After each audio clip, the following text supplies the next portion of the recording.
pessoal, faltou eu conversar com vocês sobre justamente as chamadas faixas de transição, tá?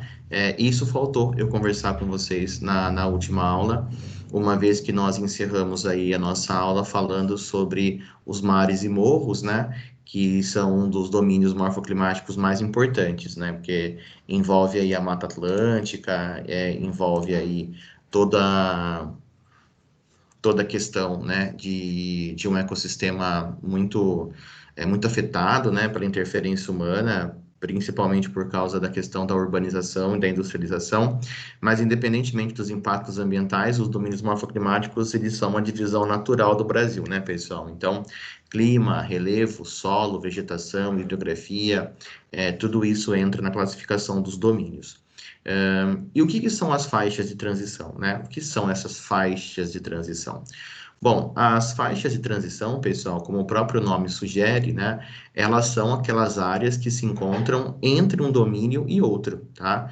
Porque seria muito estranho você sair de um domínio e entrar em outro domínio, sendo que isso vai ser, né, um ambiente natural totalmente diferente, porque se você mudou o domínio, é porque você mudou o clima, o relevo, o solo, a vegetação, a hidrografia, você já mudou muita coisa, né?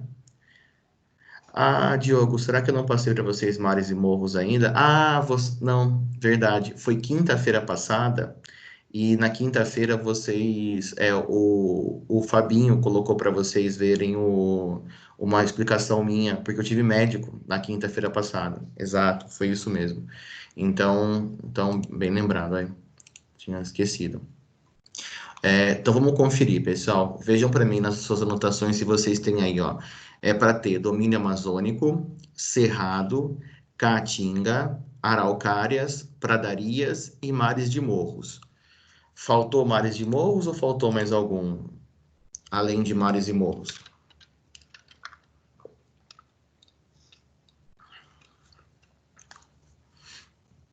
Pradarias, tá, beleza. Pradarias foi tudo, pessoal? Clima, relevo, solo, vegetação, hidrografia. Foi, maravilha. Então, perfeito. Muito obrigado por avisar aí. Pessoal, então, bora lá então. Vamos falar um pouquinho sobre o domínio os mares e morros, né? O que eu tenho para contar para vocês sobre o domínio mares e morros? Eu tenho para contar para vocês bastante coisa, tá? A principal, né? Se até iam ver um videozinho da continuação da matéria. A principal ideia é fazer vocês visualizarem, né? Os mares e morros que são aqui esse tipo de formação, ó, como vocês podem ver, eles são realmente aí formados por terrenos mais, né, por terrenos mais serranos, por terrenos mais, de fato morros mesmo, né? Aqui, por exemplo, a Serra da Mantiqueira, né? Querem ver um ótimo exemplo de mares e morros? Dá só uma olhada nessa foto aqui, ó. Veja se não é um lindo exemplo de mares e morros, ó. Dá só uma olhada aqui. Deixa eu abrir para mostrar para vocês.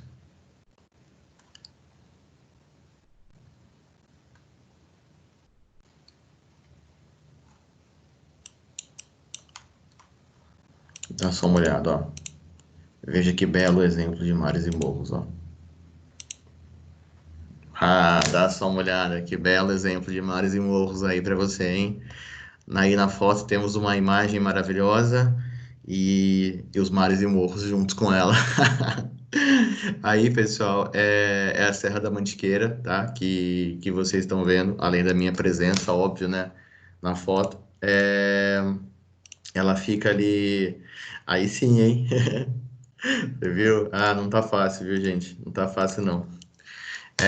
Aí, pessoal, literalmente, né, no topo da Serra da Mantiqueira, em cima de um lugar chamado Pedra do Baú, que fica ali na cidade de São Bento do Sapucaí, se eu não me engano, e fica ali a mais de 1.700 metros de altitude.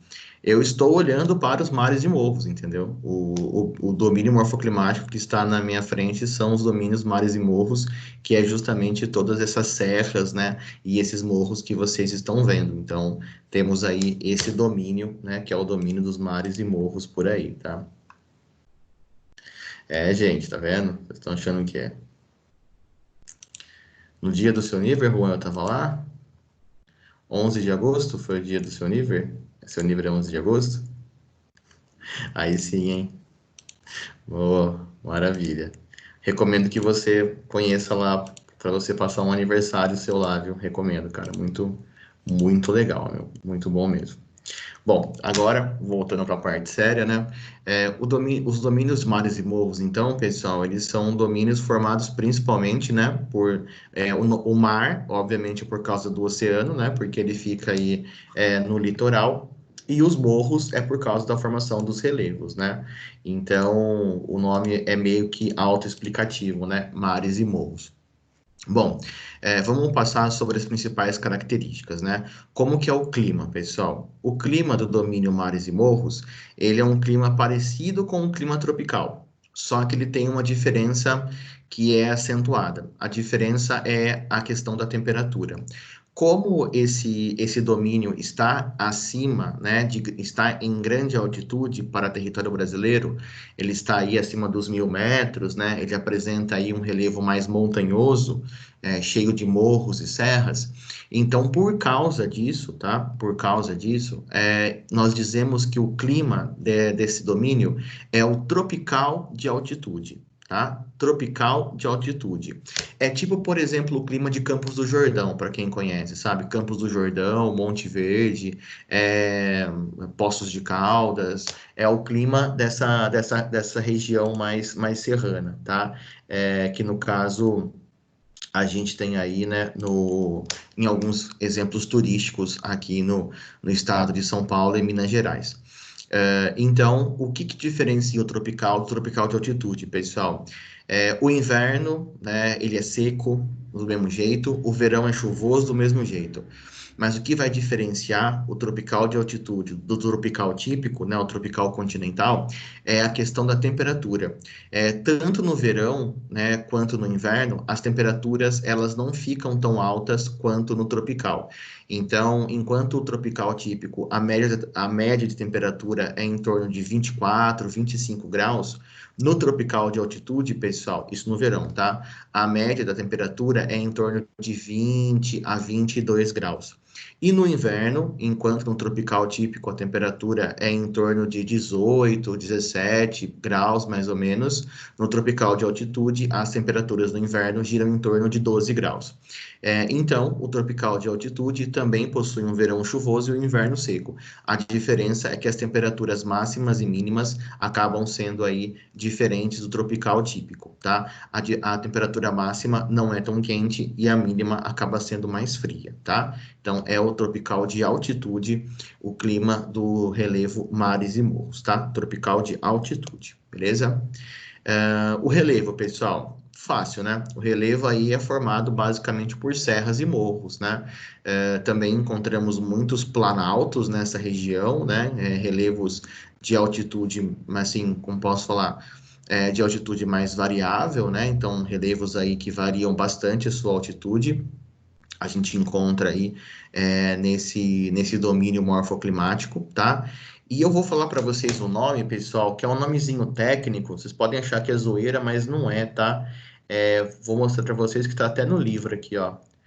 Olha só como que ele chama o relevo, né, de áreas de mares e morros, ó. Áreas mamelonares. Mamelonares, tá? Esse é o nome dos terrenos, do tipo de relevo que a gente encontra nos mares e morros, tá? Mamelonares, tá certo? Por que que diz que o terreno ele é mamelonar? Porque se você perceber aqui, ó, ele é como se fosse bem arredondadinho em cima, né?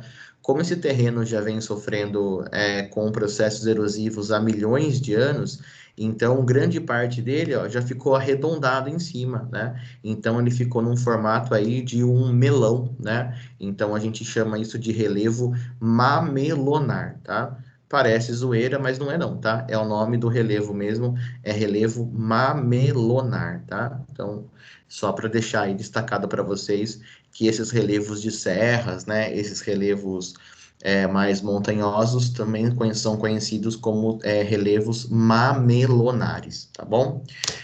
O solo, pessoal. O solo, ele não apresenta grande fertilidade, né? Não é um solo extremamente fértil, porque ele é um terreno muito antigo. Então, como vocês sabem que terrenos antigos, aonde chove muito, sofre com um processo chamado de lixiviação, né? Lixiviação. Então, dá para a gente aí perceber que existe aí, então, existe como posso falar, existe muita alteração no solo, né? Então ele não apresenta grande fertilidade, e também não é um solo muito bom para você plantar por causa do próprio relevo, né? É um relevo muito cheio de altos e baixos, então ele não é propício ao desenvolvimento da agricultura. É, não dá assim, né, para você fazer grandes plantações nos mares e morros. Mas isso não impede, pessoal, de, por exemplo, né, de lembrar vocês que a plantation de cana-de-açúcar foi feito nesse domínio, né, uma vez que a plantation de cana-de-açúcar foi feita na Mata Atlântica, né, e a Mata Atlântica acaba sendo a vegetação dos domínios mares e morros. Mas não é um lugar muito aproveitado para agricultura, não, tá? Não é um solo assim que tem muito desenvolvimento de agricultura. Café em Minas, Diogo, belo exemplo, com certeza. O café aqui em São Paulo também teve, né? Mas hoje até em Minas, até hoje o café em Minas continua. Bom exemplo, Diogo. E a própria cana-de-açúcar, né? Que também pega grandes áreas aí de domínios mares e morros e vai sendo plantado em qualquer lugar que acha um espacinho, né? Então, o solo não apresenta grande fertilidade, pessoal, mas ao mesmo tempo não é aquele solo também que você não consegue, tipo, plantar nada, entendeu? Precisa escolher bem a cultura que se adapte a esse relevo mais montanhoso, né? Clima, relevo, o solo, a vegetação. A vegetação é Mata Atlântica, né? Mata Atlântica. Esse é o tipo de vegetação que domina no domínio mares e morros, né? A vegetação da Mata Atlântica, aonde a gente tem ali, né? Vocês já sabem, a gente já estudou Mata Atlântica nos biomas. É uma vegetação muito, né? Muito desenvolvida no sentido da biodiversidade. É uma floresta tropical, a Mata Atlântica, né? Como vocês sabem, ela é um hotspot, né? Ela apresenta aí uma característica muito marcante de ter como se fosse uma espécie assim, de marcação de atenção por conta do seu nível, né, de destruição, infelizmente, né? Então, nós temos aí a Mata Atlântica como sendo a vegetação dos mares e morros, tá? E a hidrografia, pessoal? A hidrografia, ela é formada por rios perenes, né? Ou seja, rios que não secam, né? Rios que estão aí com água dentro deles o ano inteiro, né?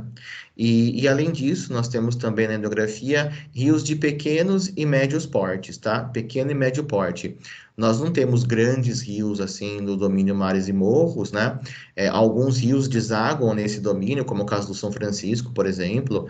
O rio Tietê é um rio dos mares e morros, né? Mas não tem nenhum rio de expressão nacional, assim, sabe, que corte o domínio de fora a fora e tal. Então, de fato, a hidrografia são rios de pequeno e médio porte, mas são rios perenes, né?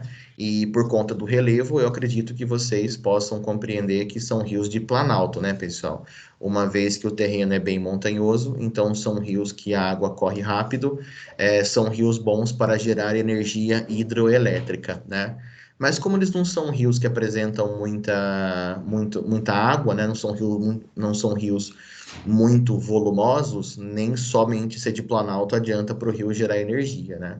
Às vezes você precisa de que o rio tenha bastante água, tem que o rio tenha que ser de planalto, mas ele também tem que ter bastante água dentro, né, meu? Senão não adianta nada para você gerar a energia hidroelétrica, beleza?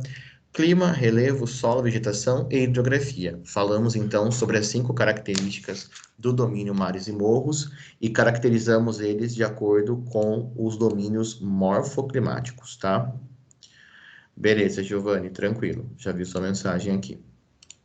Bom, sobre o domínio mares e morros, pessoal, alguma dúvida?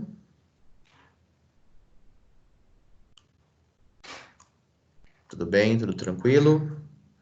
Então, beleza. Qualquer coisa vocês me chamam. E agora nós chegamos, então, nas chamadas faixas de transição, né, pessoal? O que que são essas faixas de transição, então, né? Elas vão ser justamente aqueles pontos aonde um domínio vai se transformar em outro, né? Então, imagina só que estranho seria, né? Você pensar da seguinte forma. Deixa eu ver o que o Diogo falou. Na Mata das Araucárias, você falou que não tinha nenhum rio muito grande, mas o Rio Paraná está nesse domínio? Ah, boa pergunta, Diogo. Olha só. A Mata das Araucárias está aqui, certo? Está aqui, ó, nesse ponto. O Rio Paraná, ele vem por aqui, ó. Ele vai margeando aqui, ó, o estado de São Paulo, tá? Entra aqui no estado do Paraná. E a hora que ele entra aqui no Paraná, ele tá aqui, Diogo, ó. O Rio Paraná tá nesse pontinho aqui, ó, que é a chamada Tríplice Fronteira, que é Brasil, Paraguai e Argentina. Ele tá aqui, ó. E depois desse ponto, ele vai para a Argentina, tá? Então, tecnicamente falando, o Rio Paraná, ele não passa no domínio das Araucárias, tá? Tecnicamente falando. Mas é muito próximo, tá? É muito próximo, é de fato ali bem, muito não são grandes distâncias entre um e outro, tá? Mas tecnicamente falando, o Rio Paraná ele não passa nos mares e morros, beleza? Ele dá uma voltinha ali para a Argentina antes de entrar. E isso fica na divisa, exatamente, é isso mesmo, tá? Bom, e aí, pessoal, o que que são então, né, que eu estava falando para vocês, essas tais faixas de transição? Imagina que estranho seria você estar aqui no domínio amazônico, por exemplo, né? Com aquela floresta gigantesca, equatorial, e aí de repente você dá um passo para o lado e já cai na caatinga, né? Com um monte de cactos e planta seca, não faz o menor sentido. Então, o que que precisa ter entre um domínio e outro? Precisa ter uma faixa de transição. A faixa de transição, pessoal, como o próprio nome sugere, né, era uma transição. Ela vai marcar o final de um domínio e o começo de um outro, tá? Então, na faixa de transição da Amazônia com a Caatinga, você vai ter ali, né, um grande espaço de terra, como vocês podem ver, é uma grande faixa de transição, aonde você vai deixando de ser Amazônia e vai passando a ser Caatinga. Então, nesse espaço dessas faixas de transição, os domínios se misturam, tá? Eles apresentam características dos domínios que eles estão separando. Então, por exemplo, né, entre o domínio amazônico e a Caatinga, existe uma grande faixa de transição. Essa faixa aqui, pessoal, ela é chamada de Mata dos Cocais. Dá só uma olhada. Veja só. Mata dos Cocais, tá? Então, essa aqui é a Mata dos Cocais, beleza? E o que que a gente tem na Mata dos Cocais, então? Ó, a gente vai ter a transição do domínio amazônico para o domínio da Caatinga. Então, você já tem, né? Você já tem a transformação de um domínio no outro. Então, por exemplo, né? Você tem aí, ó, todos esses coqueirais, né? Todas essas áreas aí, né? Então, você tem aqui, por exemplo, ó, aqui, ó, várias vegetações, ó. Tá vendo, ó? Tudo isso aqui é natural, tá? Tudo isso aqui é natural.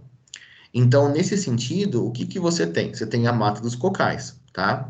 E aí, o que acontece, pessoal? A mata dos cocais, ela seria mais ou menos, né, o meio do caminho entre a Amazônia e a Caatinga. Você encontra árvores de grande porte, só que elas já ficam mais espaçadas entre elas, e elas já são árvores que apresentam aí, né, os troncos não são tão grossos, as folhas não são tão verdinhas, as folhas já são menores, então, ela é uma mata de transição, né? A mata dos cocais. É justamente nesse ponto onde vai deixando de ser domínio amazônico e vai começar a ser caatinga, tá? Então, existem no Brasil algumas áreas que são bem específicas, que são marcadas por faixas de transição, que você vai deixando de ser um domínio e vai começando a ser outro. Aqui, por exemplo, ó, no norte de Minas Gerais, pessoal, a gente tem aqui também uma grande faixa de transição, que é chamado de Vale do Jequitinhonha. Vale do Jequitinhonha. Dá só uma olhada. O Vale do Jequitinhonha, ele é em Minas Gerais, tá?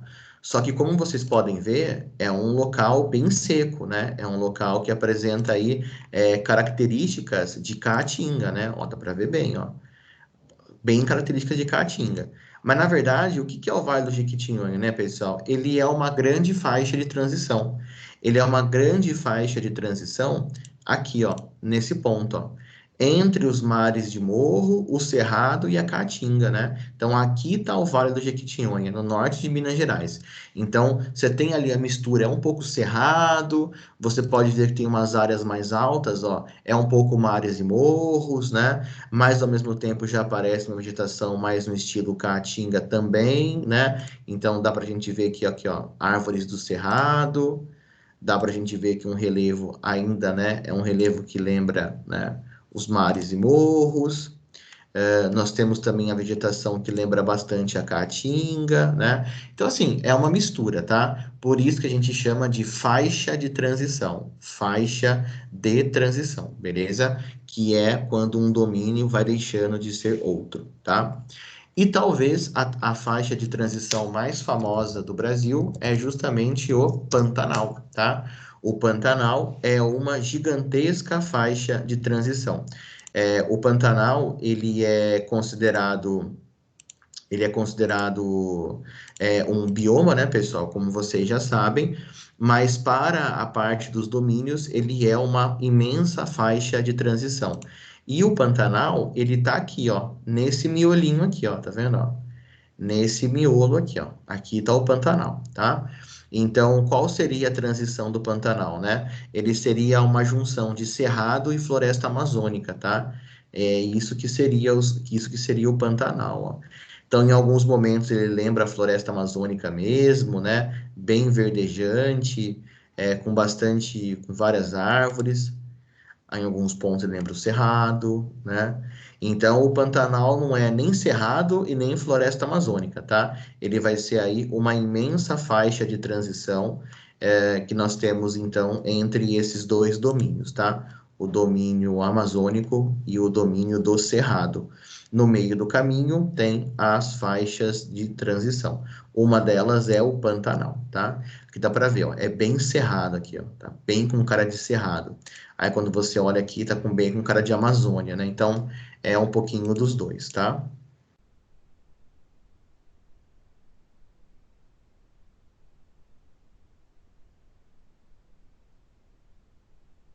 Porcelana.